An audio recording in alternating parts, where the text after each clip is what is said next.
Please rise and join me for the Pledge of Allegiance, prayer, or silence, whichever your choice. Pledge allegiance to the flag of the United States of America, to the republic for which it stands, one nation, under God, indivisible, with liberty and justice for all.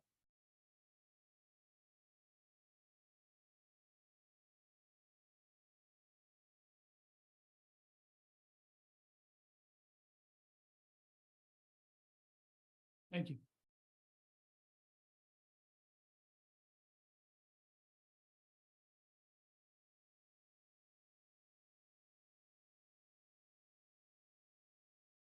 Okay, is there a motion to approve the minutes of May 9th, 2023? I move that we approve the minutes. I say. All those in favor say aye. Aye.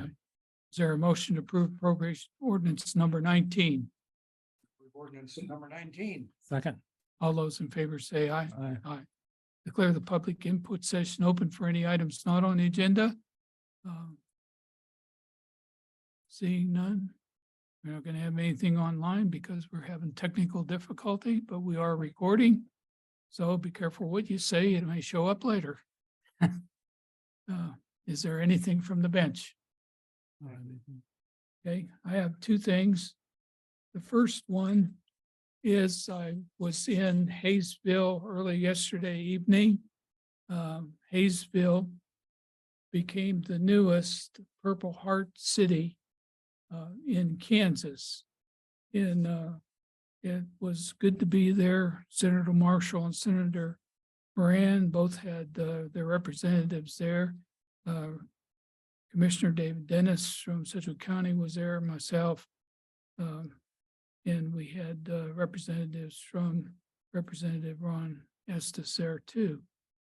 So it was a good beginning to Hayesville becoming a Purple Heart city. And I wanted to share part of this because it sort of took me a little bit by surprise. And, you know, you can say your Purple Heart is good to the other side's marksmanship, or you can say, which I usually say, I zigged when I should have zagged. You know, I have a couple of these, but I wanted to read you a piece about the Purple Heart Trail. The Purple Heart Trail is a symbolic and honorary system of roads, highways, bridges, and other monuments that give tribute to the men and women who have been awarded the Purple Heart Medal. The Purple Heart Trail accomplishes this honorary goal by creating a visual reminder to those who use the road system that others have paid a high price for their freedom to travel and live in a free society. Signs placed at various locations annotate those roads and highways where legislation has been passed to designate parts of the national road system as the Purple Heart Trail. Here in the state of Kansas, Purple Heart Pathway, located in the city Memorial Park in McPherson, and all interstate miles in our state are designated Purple Heart Trail routes. And I guess the part that caught me by surprise was the first thing that they read was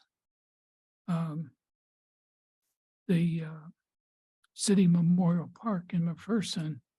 And so I was really glad I went then, type thing, but I wasn't aware that probably quite a few years ago, Memorial Park Pathway was designated a Purple Heart Pathway.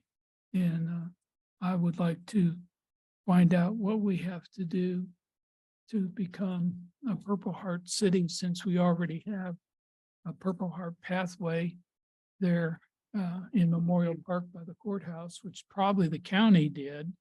I'll have to check that out, or maybe my city attorney will help me do that. And then he's already shaking his head yes. Is there any designation in the park? I don't know. I have to find out how that happened. But if you go out and Google the Purple Heart organization, when Kansas comes up, we're the first thing that's mentioned. Hmm. So that's what took me by surprise last night. Yeah, there's a stone in the sidewalk. On the Stone in the south side of sidewalk. Okay, well, I have to go look for that stone. Leave no stone unlooked at. Okay. All right. Yeah, the other two things is I have two proclamations, or I should say, does anybody have anything else? And Nick, just a reminder, that it's the McPherson Area Solid Waste Utilities Annual Meeting is this evening. And, because there'll be multiple commissioners there, that will be a public meeting, but, it is a public meeting anyways by nature of, the annual meeting. yeah, But yeah, it'll be in it'll be in Lindsberg at the Sunstrom Conference Center. there'll be officials from other towns within the county, and the county officials will be there too. Okay. Anything else? I'll declare the public input session closed. Is there a motion to approve the agenda? I move that we approve the agenda. Second. All those in favor say aye. Aye.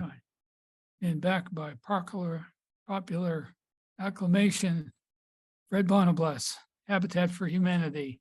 Summer is here. We're building.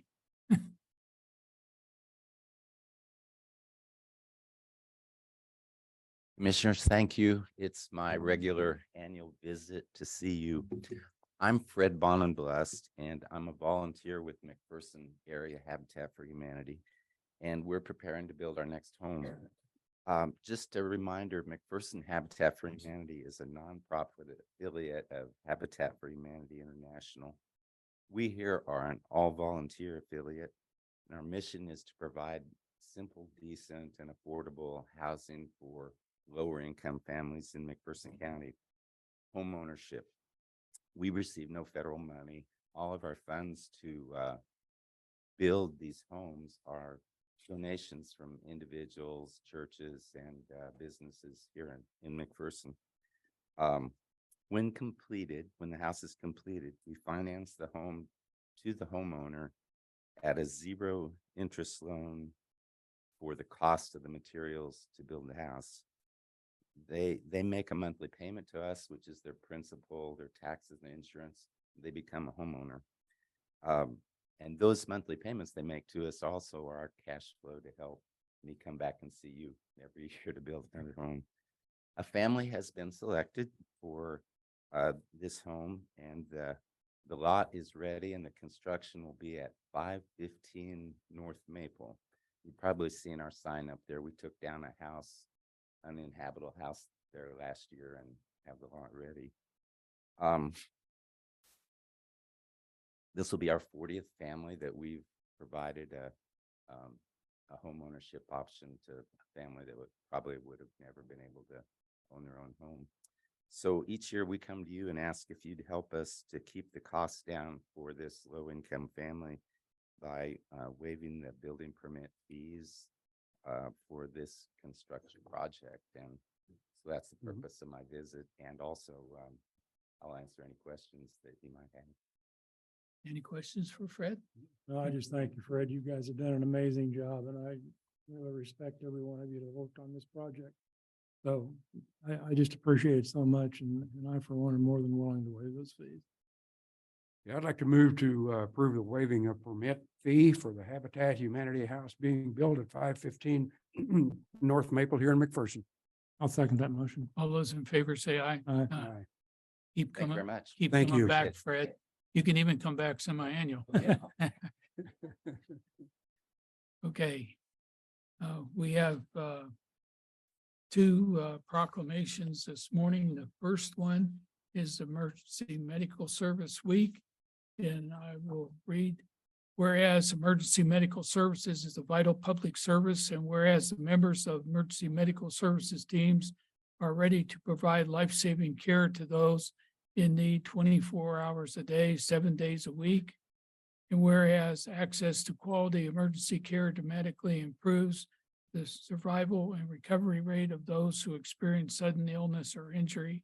And whereas emergency medical services has grown to fill the gap by providing important out-of-hospital care, including preventative medicine, follow-up care, and access to telemedicine.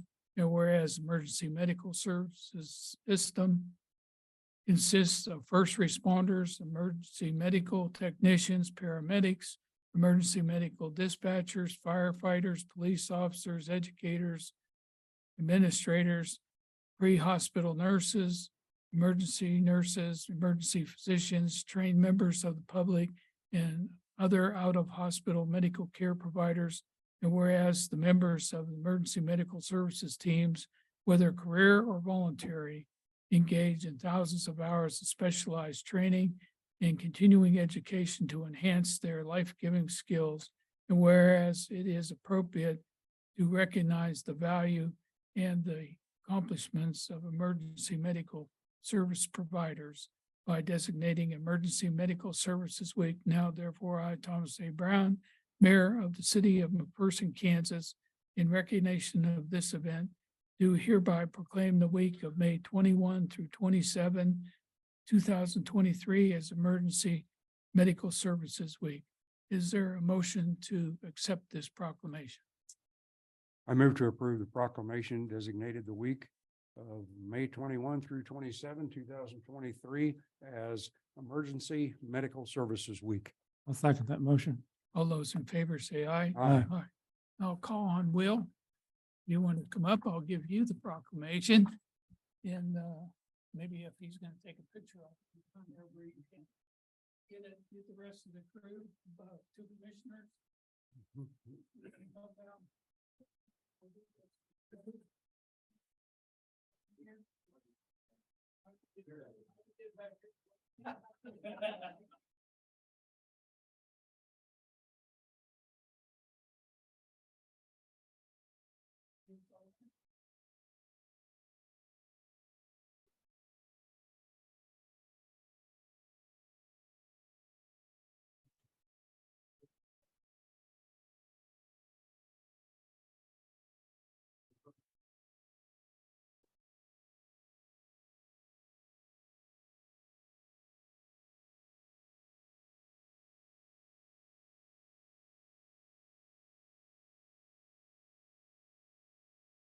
Okay, the next one is National Public Works Week proclamation, May 21st to the 27th. Again, connecting the world through public works.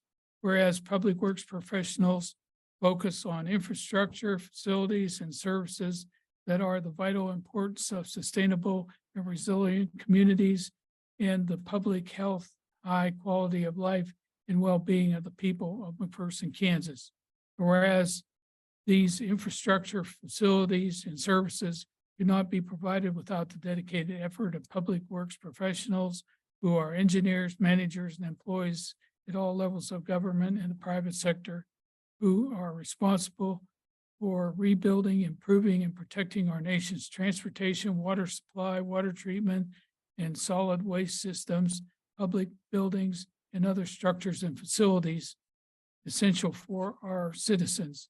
And whereas it is in the public interest for the citizens, civic leaders, and children in McPherson, Kansas to gain knowledge and to maintain an ongoing interest and understanding of the importance of public works and public works programs in their respective communities. And whereas the year 2023 marks the 63rd annual National Public Works Week sponsored by the American Public Works Association, be it now resolved that I, Thomas A. Brown, do hereby designate the week of May 21st to 27th, 2023 as National Public Works Week. I urge all citizens to join with representatives of the Public Works Association and government agencies and activities, events, and ceremonies designated to pay tribute to our public works professionals, engineers, managers, and employees, and to recognize the substantial contribution they make to protecting our national health, safety, and quality of life. Is there a motion from Commissioner Weens? I move to approve the proclamation designating the week of May 21 through 27, 2023 as National Public Works Week. I'll second that motion. And seconded by Commissioner Mel. All those in favor say aye. Aye. You want a picture? Yeah. Come on down, Jeff. You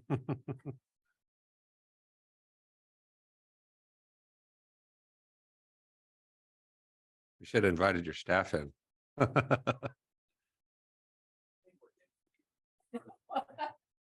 Not only the wall, she kind of.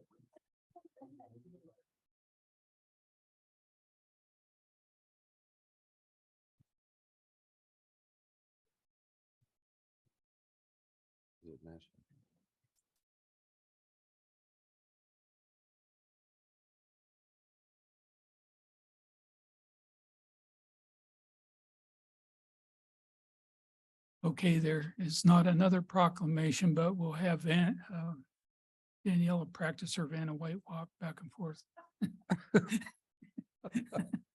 Terrible, right? Okay, Police Department, Chief Michael Golden, come on down. This is for the animal shelter. They had their annual maintenance done on the crematorium. And they had to replace some door hardware that's due every 2 years for an amount of $1,550 with Matthews Environmental Solutions. Okay, I'd like to you'd like to have that taken I'd care of, like wouldn't you? permission to. Yeah. I move to approve payment to Matthews Environmental Solutions for maintenance service and required door hardware replacement on the S-18 crematorium for an amount not to exceed $1,550. I second it. All those in favor say aye. Aye. Also, yesterday, we had our 2 memorial services, one at 8:30 in the morning at the cemetery and one at 5 PM at the community building.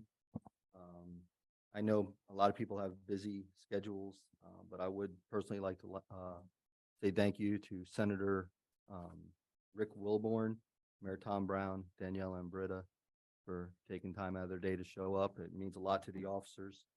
We had a special speaker from the Concerns of Police Survivors who was there last night and told us about her father in 1981 who was killed on the Kansas Turnpike. Very touching. It's not a fun day, but it's important, and the officers get to feel appreciated and supported. And those who are left behind, we get to keep their memory alive. So this is Police Week, and just want to say we appreciate you. And I think my officers do a hell of a job, and I appreciate each one of them. Thank you. And keep up the good work. Okay, Chief Weisman, Fire Department Miners.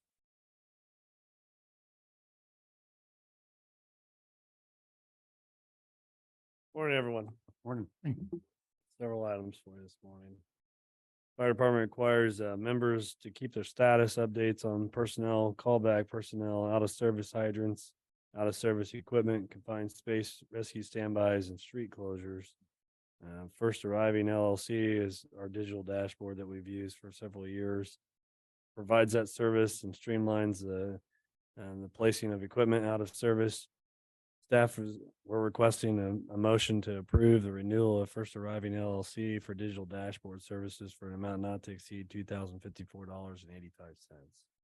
I'll move to approve payment for First Arriving LLC for the Fire Department Digital Dashboard Services for an amount not to exceed $2,054.85. I'll second that motion. All those in favor say aye. Aye. The next item, fire department's required to lock all Schedule II drugs, substances, and chemicals utilized on drug overdoses to lead to cardiac arrest. Our system in place is difficult to maintain and track the time consuming. We already have a Knox key secure system, which tracks each member and their use of access keys throughout the community. You guys will notice there's key boxes throughout the community for us to access the buildings. Anytime one of our members uses that key, they have to punch in their social security number. That's digitally tracked with the footprint. So we can see who took the key and what access they've been into the entire time. This system's no different. Only certain people would have access to have the credentials to have access to this the lockbox, to have access to Schedule II drugs or substances. So these devices are also utilized now to track drugs, substances, and chemicals that are controlled substances. The money utilized would be through the state grant received by the city to combat drug overdoses. We're requesting a motion to approve the purchase of 2 Knox med vaults for an amount not to exceed $4,660. I'll move to approve the purchase of 2 Knox med vaults for the amount not to exceed $4,600. 660. 600, I second. no 60. All those, Um, all those in favor say aye. Aye. Aye. Well, How big are those things physically? Not that That's big. what I was gonna say. They're not big. So it's just keeping vials of Schedule II narcotics or any kind of drugs that we use that are scheduled. Okay, thank you. the knock system for keys is very vital to Lemare. Hmm. When you come here at night and you forgot something in your vehicle and you go out to get it, you left your keys on your desk. The fire department can come across the street and unlock the Knox box and get the key to let me back in the building, Hypothetically. hypothetically. Only once.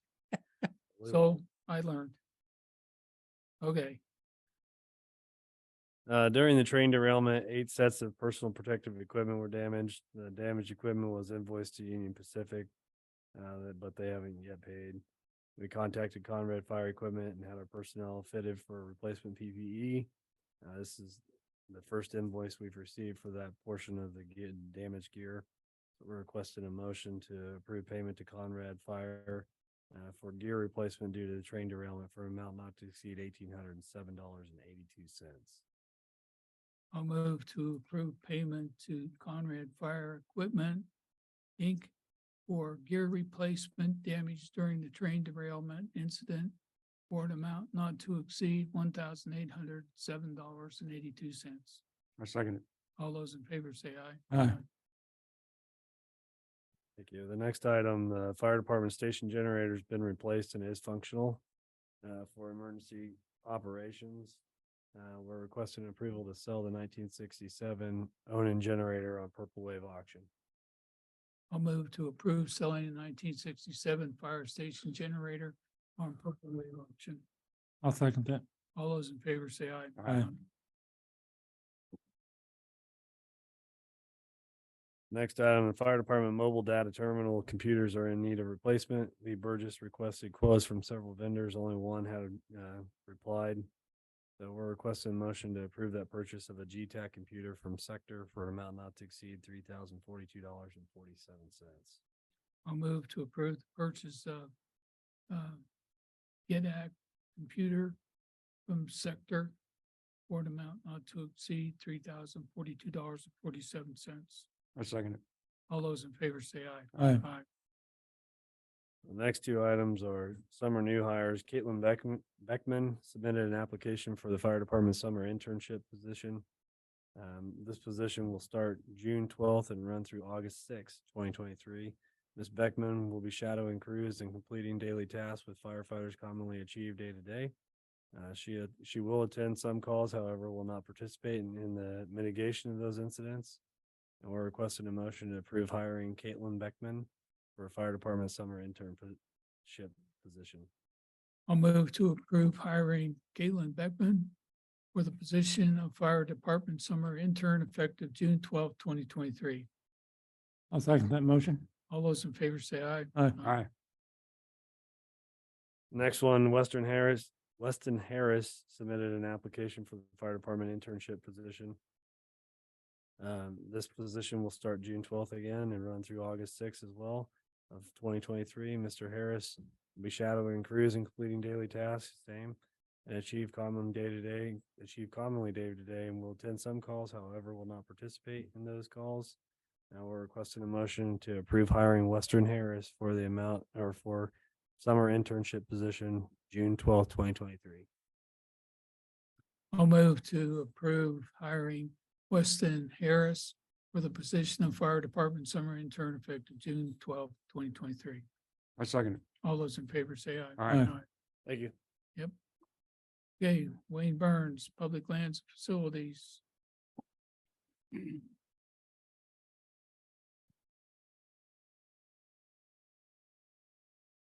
Water park. We're still hiring seasonal positions for the water park. Like approval of making conditional job offer to the following position of lifeguard to Amanda Lepke, Riley Fogarty, Ethan Elders, Hazel Wertz, Tina Dale, Jordan Vanderhoof, Caden Davis, Leland Hep, Allison Carlson, Claire Schmidt, and that would be pending the successful pre-employment requirements. I'll make the motion to approve making a conditional job offer for the position of lifeguards to Amanda Lepke, Riley Fogarty, Ethan Elders, Hazel Wertz, Hannah Dale, Jordan Vanderhoof, Aiden Davis, Leland Hep, Alyssa Carlson, and Claire Schmidt, depending successful pre-employment requirements effective May 22nd, 2023. I second. All those in favor say aye. Aye. Next one is a conditional job offer for the position of support staff at the water park to Olivia Stuckey. How about the rest of them? Oh, and Chad Shaber and Savannah Solder. I'm sorry. Yeah, we agree with that. Okay, have a motion. Oh, maybe they were. I'll make the motion to approve making a conditional job offer for the position of summer supports, support staff to Olivia Stuckey, Paige Scheibler, and Savannah Souter, pending successful pre-employment requirements effective May 22nd, 2023. I second. All those in favor say aye. Aye. You're not doing any interviewing, are you? The next one is conditional job offer for the position of admission staff to Nicole Beckerman, pending successful pre-employment requirements.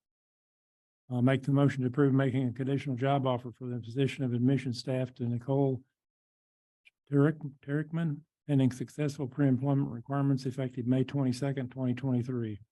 I second it. All those in favor say aye. Aye. The next group is concession staff. I'd like to make a conditional job offer for the position of concession staff to Jordan Waffey, Manny Morales, and Landon Carlson, pending successful pre-employment requirements. I'll make the motion to approve making a conditional job offer for the position of concession staff to Jordan Gawith, Manny Morales, and Landon Carlson, pending successful pre-employment requirements effective May 22nd, 2023. I second. All those in favor say aye. Aye. Okay, with those hirings, we'll have 25 lifeguards, 10 concession admissions, and 3 support staff so Okay. far. Thank you. Okay, thank you. You're doing a good job. Transition to the city running the swimming pool has gone extremely well. Appreciate all you guys are doing. Okay, here is Jeff Woodward, Public Works. Morning, everyone. Morning. Morning. First item I have here, considerations out of the wastewater treatment facility. The valve and piping was recently completed on lift station 9 after testing the pumping status. This pump was half of its rated output. The pump was put in service in 2007, does not have replaceable internal wear components. The new pumps do have replaceable internal wear components. Public Works received a quote from JCI Industries, Wichita, Kansas, in the amount of $15,231 and an estimated freight cost of $500, bringing the total request to $15,731. I move to approve the purchase of a Leggett Model 00-3127-066-011 sewage pump from JCI Industry Wichita for a cost not to exceed $15,731. Well, second. All those in favor say aye. Aye. Finally, I'd like to give you an update on the construction projects we have going at this time. First is an update on the Deerfield Estates Senior Housing Sanitary Sewer. Good progress has been achieved on the Deerfield Senior Living Sanitary Sewer this past week. Approximately 25% of the sewer project is complete. The contractor set 2 manholes and installed 3 laterals. Next, an update on the reconstruction of Skanky Street. Good progress continues on Skanky Street. The majority of the eastbound lane is complete. Forming continues on the remainder of the curb and gutter. Reminder that Skanky Street continues to be completely closed from Chestnut to the railroad tracks. And finally, an update of the reconstruction of Maxwell from the south city limits to Avenue A. The reconstruction of Maxwell has started as of today. McPherson County is starting to remove the pavement. So Good. look forward to getting that one reconstructed. Okay, No, sounds good. Thanks, Jeff. thank you. Administrative report, summer kickoff event. Yeah, the first item is as a new event from McPherson Main Street. They'll be hosting what they call a summer kickoff. It'll be at the Main Street Plaza, June 17th, 2023, from 5:30 to 9:30. It will feature local retailers and restaurants will be invited to set up in the plaza and sell retail and food items. There'll be live music played throughout the evening. And we just, staff has reviewed this event and it's just really given permission to go ahead and reserve the plaza for this event. I'll make the motion to approve the summer kickoff event hosted by McPherson Main Street at the Plaza on June 17th, 2023, from 5:30 PM to 9:30 PM. Second. All those in favor say aye. Aye. Okay, all the job all the job individuals that you just earlier approved, we need to also approve wages for. And I'll read through the list, and they all will begin, I think, 5/22 of 2023. So I'll just read the names and the amounts with their positions and. You don't have to read them out. They're all $12. You're right. Well, there's 925, there's When concession you get staff down to there. the end, you can tell her.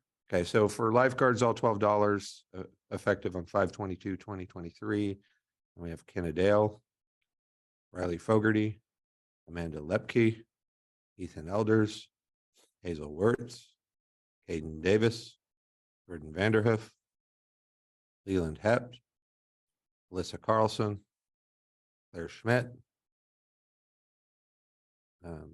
And for support staff at $9.50 per hour, we have Olivia Stuckey, Hayden Scheibler, Savannah Stouter, Nicole Treckerman. Sorry, Nicole. Jordan Gawith, Manny Morales, and Landon Carlson. Move we approve the wages as read. I'll second. All those in favor say aye. Aye. Aye. Okay, under other business, I meant to say something in public input, so I'm gonna give a unscheduled piece under other business. I always, everywhere I go in the meetings the last couple of days, those of you who've been in the meeting with me, probably hear ad nauseum, how I promote things we're doing and the good job that different people do. But I met with a gentleman earlier this morning who I meet with regularly. And yesterday, his old riding lawnmower broke down. But this is a great place to live. He's got the lawnmower up, he's laying on the grass, and he cannot get the belt back in the right position. Partly because he's probably old. The neighbor from the street to the west came over to cut his neighbor's yard, who couldn't cut his yard. So he tried, he couldn't get the belt on. So he said, why don't I just finish cut your yard, which he did, said, don't have to cut the back, front, we're okay. And he went back home.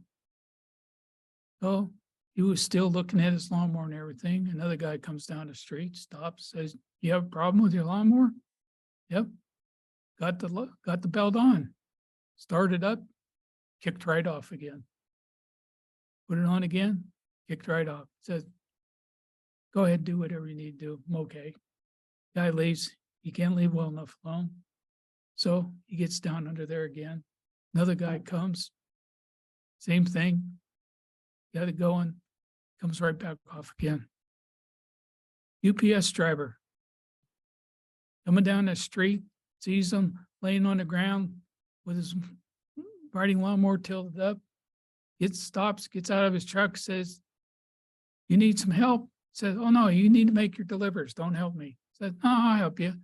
And they realized that there's a hook that has to be up. He wasn't strong enough to do it, but the UPS guy was. So he hooks it up and it lasts for a short time, kicks back off again. Then a local, he tells him, go ahead, go, don't worry about it. And he had tried to call the guy that repairs his lawnmower, but he's on vacation. So he goes back out there, plays around some more. And a local heating and cooling guy comes by, stops, says, hey, do you need some help? Said, sure. Why don't you help me? And he figured out there's a little piece with some fins on it, and those fins have been bent over a long time, or they're the things that are kicking the belt off. So we've got everything hooked to the hook and everything else. So he said, let me go in my truck. I've got a tool that we can trim those fins and put in those fins, put the belt back. Everything works great. And I just wanted to share that story because how many towns do you know that you see an old guy trying to fix his lawnmower in his front yard, 5 different people, including a UPS driver and a heating and cooling guy, stop and say, do you have a problem that I could help you? We always hear on the news the crap and all the things that we struggle with. But we don't hear these stories. And had I not met with that individual early this morning, I wouldn't be able to share that story with you. But there are good things happening all around town. I have said, and forgive me for this, but you know, it takes 7 attaboys or attagirls to equal 1 aw shit. And we focus on the latter, and we're not very good at the attaboys and attagirls. So I'm not a big celebration person, and probably a shortcoming that I have, but I meant to do that public works, and then I was worried I was taking too much time, but I decided I needed to take the time to share that story. There's always something good happening here. We just don't always hear about them. So with that, I would like to move to go into recess for study sessions with no action being able to be taken until we're back in session. I second. All those in favor say aye. Aye. Aye. Should have that memorized, but I don't. Okay, Chief Weisman.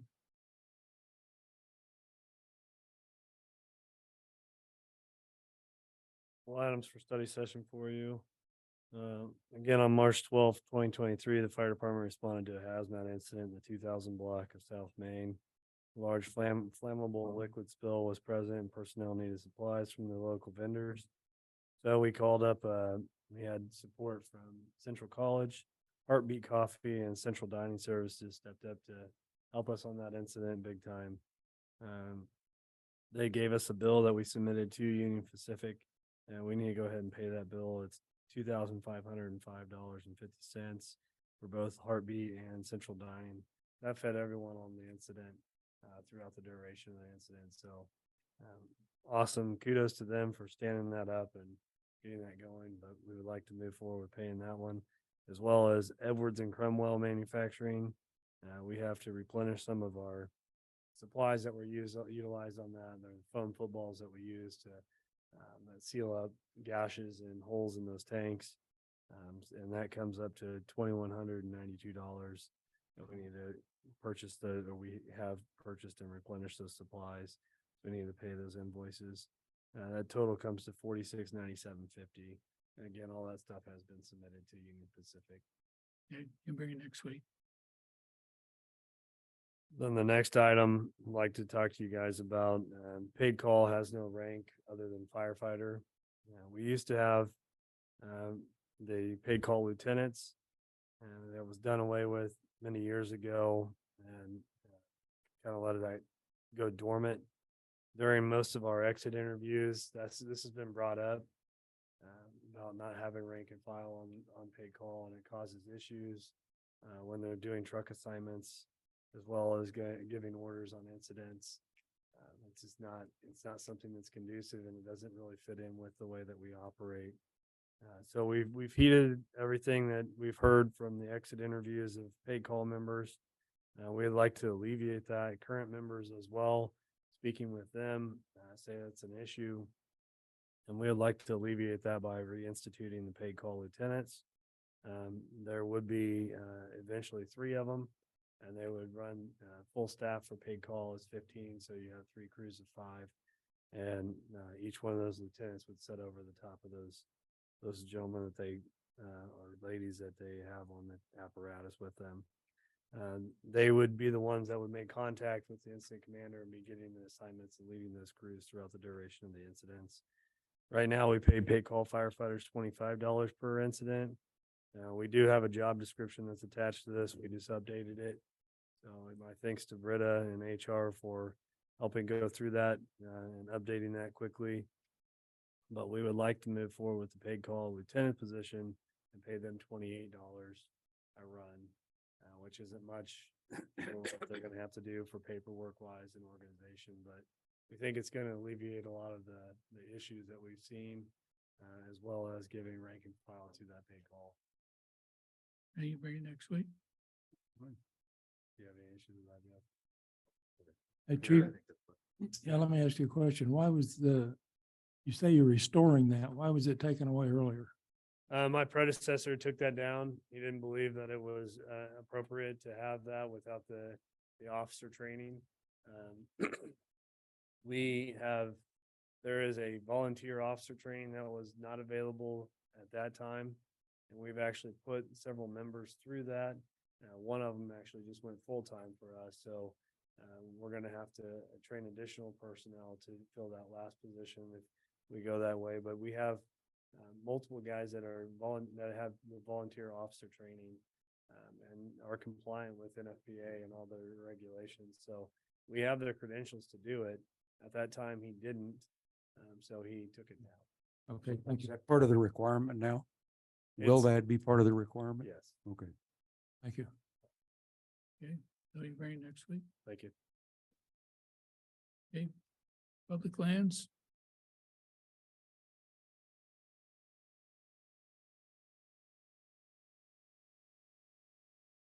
Got a couple items to discuss. The first one is staff is requesting permission to replace 2 inoperable outdoor drinking fountains, one that serves Wall Park and the other Linnea Park. Both fountains were shut down in 2020 due to COVID and were never put back into service. These fountains have served in our park system for approximately 25 years and are now past the point of repair and rebuild. Furthermore, the new drinking fountains meet ADA requirements, whereas the older fountains did not. The Wall Park ADA compliant fountain will be installed in conjunction with the new playground currently being constructed. Funding for the drinking fountains will be split between the park maintenance and special park maintenance accounts as follows. The park general fund, $6,000. Special park fund, $3,000 and $147.50. The following 3 quotes were received. Cunningham Recreation at $9,147.50. Jim's Plumbing at $13,434.45, and K Recreation at $10,217. The first 2 includes installment, and the second one does not, or the third one does not include installation. Bring it next week. Okay. Got one more deal? The next one is for the water park. At the 2023 spring retreat, staff presented the need for a participation scholarship. And as our mission is to never turn a child away from the inability to pay for swim lessons or swim passes.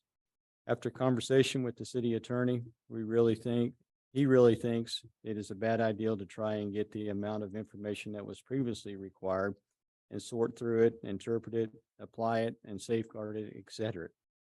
The school gives families a letter showing they qualify for financial assistance, so it is only one piece of paper we need to worry about. This way, the school does the work under a very established and recognized federal system. While the school cannot give us a list, the parent or guardian could bring the letter to the water park when applying for membership or swim lessons. Staff recommends the following to be eligible for financial aid and reduced price water park passes. Benefits will be based on the following. A reduced lunch fees will be 20% off, and free lunch will be 30% off. On the reduced lunch fees for 20% off on a family membership, that's $250 minus $50 would be $200 for a membership. The individual will be $150 and $30 off for $120. And then on the free lunch program, it'd be $75 off of the family membership for $175 and $45 off the individual membership for $105 membership. And then this would also include swim lessons. The swim lesson fees for infants and toddlers are $30 currently, and then $50 for Learn to Swim program. Any problem, Jeff? Well, I'm gonna have a training session for how not to waive the attorney-client privilege, but other than that, I see no reason to reinvent the wheel. Using free and reduced lunch is a beautiful way to do it. Okay. I think, so All right. I think I'm all behind this. Okay, program. Great, good. bring it next week. If you ever need help from the city attorney in the future, you should never have put the first paragraph in there. Okay. Can you bring it next week, Wayne? Yeah, I'll bring it. Okay. Is it on? No, it's on Yeah. for. It's on for post it is? recess. Okay, Yeah. all right. And then we have a plan to, try to recover some of the costs. We've developed a McDiver Participation Scholarship Fund. And then we've reached out to area businesses and then area nonprofit groups to help support that program and that fund. Okay. And we'll run that through the community foundation. Thank you. Administration. I'm going to defer to Britta Erkelins on the first item, resolution regarding residency requirement. Morning. With the current climate in the personnel sector of trying to attract and retain talent, it has become more difficult to hold people to residency requirements. This conversation was at times, and commission asked that we draft a resolution that would amend what we currently have as policy, which is a requirement to live in a certain radius from town or even in town. The resolution is attached. The city attorney has reviewed it.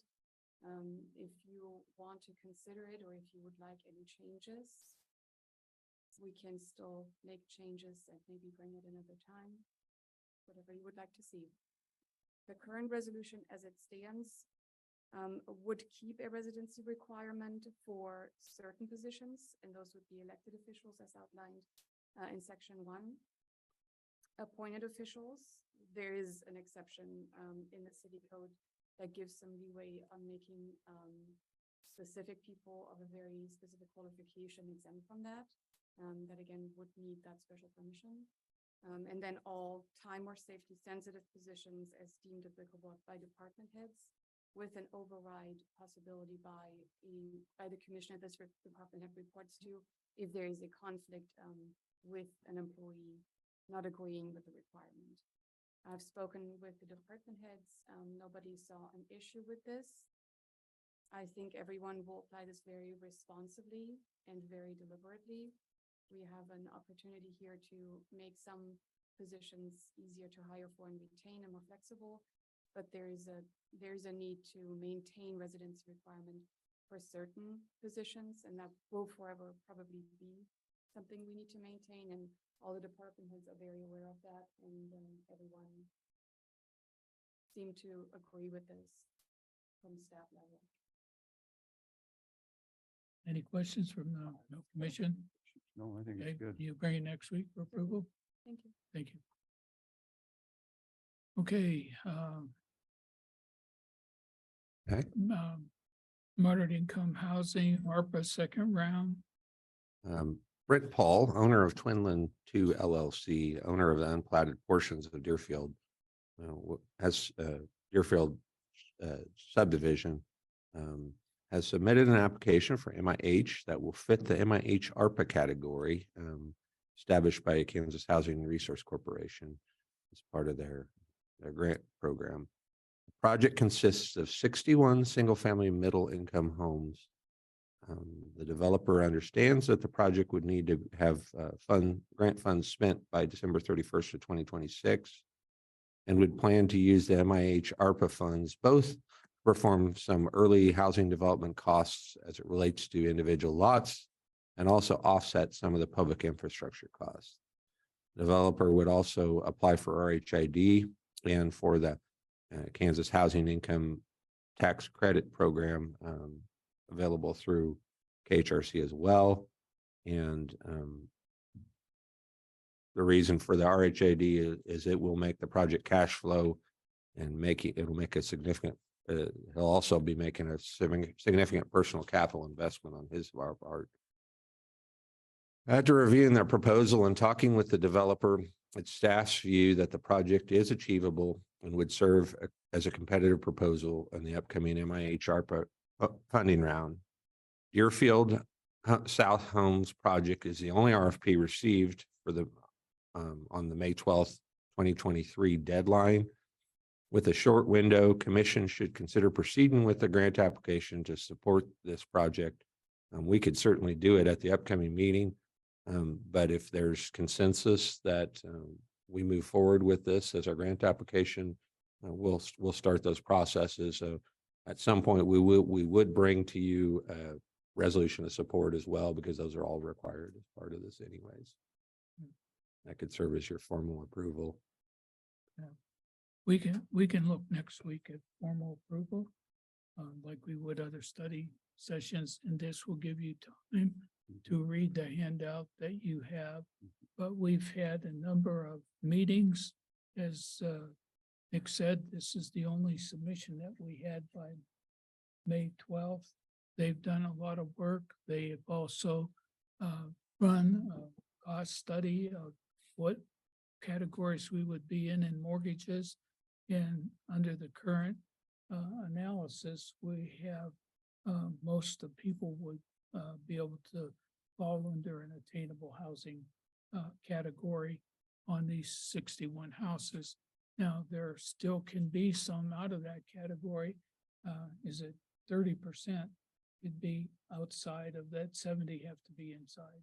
Well, for the purposes of the MIH grant, they all have to meet it. So Yeah. I think so. But But- as part of the RHID, they certainly could. Yeah, so if we've got a way to get it all done, and they're well aware of it, and local contractor will be the builder on this. So it's good for the local economy, plus that money will turn over inside McPherson. So the owner has been a good alumnus of McPherson College and wants to help McPherson on this side. So I think